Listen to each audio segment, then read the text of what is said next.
Mike, we just finished talking about Trevor Penning and how they've shuffled him around on the offensive line to try to give him another chance to be a starter on the field. But which Saints players are most likely to be resurrected with this blank slate approach with Kellen Moore and the new coaching staff? He spoke a little bit on it yesterday, in particular with Kendre Miller about how the past is the past and we're just going to move forward. Yeah, I mean, we've heard blank slate with Kendre Miller before. That was a Darren Rizzi term last year, and I think it was someone who put, to be fair, Kellen Moore is not just stealing from Darren Rizzi's old notes. Someone asked him the question if it was a blank slate for Kendre Miller, and he said, yeah, it is a blank slate for him. But yeah, it is. I mean, that's true for Trevor Penning. Nick had some observations on Isaiah Foskey yesterday. Nick Saldivari is another guy who's been it's never happened for. I mean, who could you talk about in this category? You could technically talk about Alontae Taylor in this category. You could talk about a sleeper name. Yeah, I have one too. So I was pulled off on him. I mean, but I think because he was talking about Kendre Miller, that's the guy I think I'd bet. Oh, you know who? A couple sleeper names. Yeah, DeMarco Jackson and Nephi Sewell. Like when you see how thin they are. They were not on my list. What did they pop in there? Nephi Sewell was getting some first team reps yesterday. Yeah. But yeah, I mean, Kendre Miller is the guy. Look, they brought in Devin Neal. We're all excited about Devin Neal. They also brought in, an undrafted rookie running back that we're excited about. He's going to have to fight Clyde Edwards-Helaire, fighting for reps in that mix at some point. Like, so they're not going to hand anything to Kendre Miller, but I mean, we've never questioned the talent. We've never questioned the ability when he's healthy. Yeah. So if he's healthy and he's playing behind this offensive line we just talked about, and he's got a new coaching staff that knows how to use him. He's out there from the very beginning of OTAs. He was out there for phase 1 and phase 2 of the program. He's got a new number. Yeah. You like that? I know that's a big one for you. That's right. He's kind of the one that I would take him over. I mean, maybe Penning's the other one. I'd definitely take him over Foskey.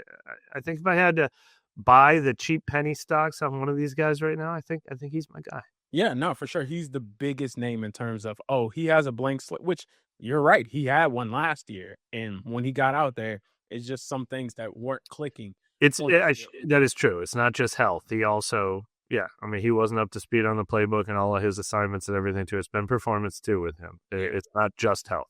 Right. And now with this new offense, now he's starting off just like everybody else, absorbing this new language, getting in there. But now he's getting the reps. Now he's making things happen. He's definitely the most high-profile one along with Penning. But a sleeper that I had was Jordan Howden because they drafted Jonas Sanker, a guy who showed out on special teams and played safety. Even if Howden was going to take the role of, now I have to show out on special teams, Sanker already does that, and he's younger. So I think that's a guy who definitely needs to step up in this new defense. No question. It's funny when you said you had a dark horse name. We saw Charlie Smith kicking the ball through the back of the garage door yesterday. Like, oh shoot! Remember Charlie Smith? Look, he had the same practice as Spencer Rattler. Oh, year 2. All right, right. You like a year ago you were learning this is the size and shape of an American football, and this is how you kick it. Now you're like, I spent my whole offseason here. I'm ready to roll. I'm still betting on Blake Grupe, a kicker, but he's my dark horse for this list. How does that work in terms of the international pathway program? Does it still count, even though it's his second year, it still doesn't count as a roster spot?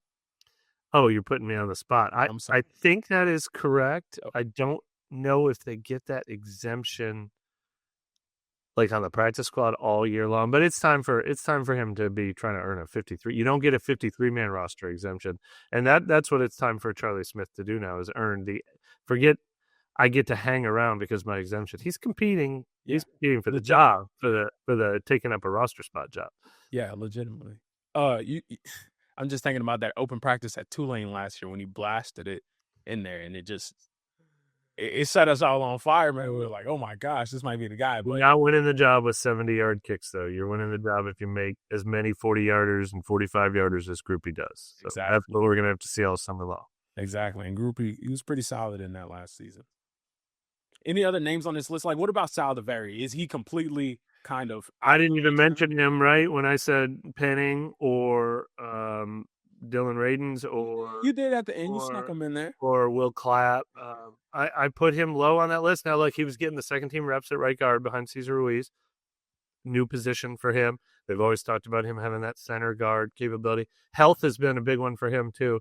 So it's not out of the question that he looks better than Landon Young and Will Clapp and these other guard center types, and ends up as that top backup at all three of those spots. And he gets a new coaching staff, and he's obviously got the size and the athleticism. Yeah. So I can't rule him out.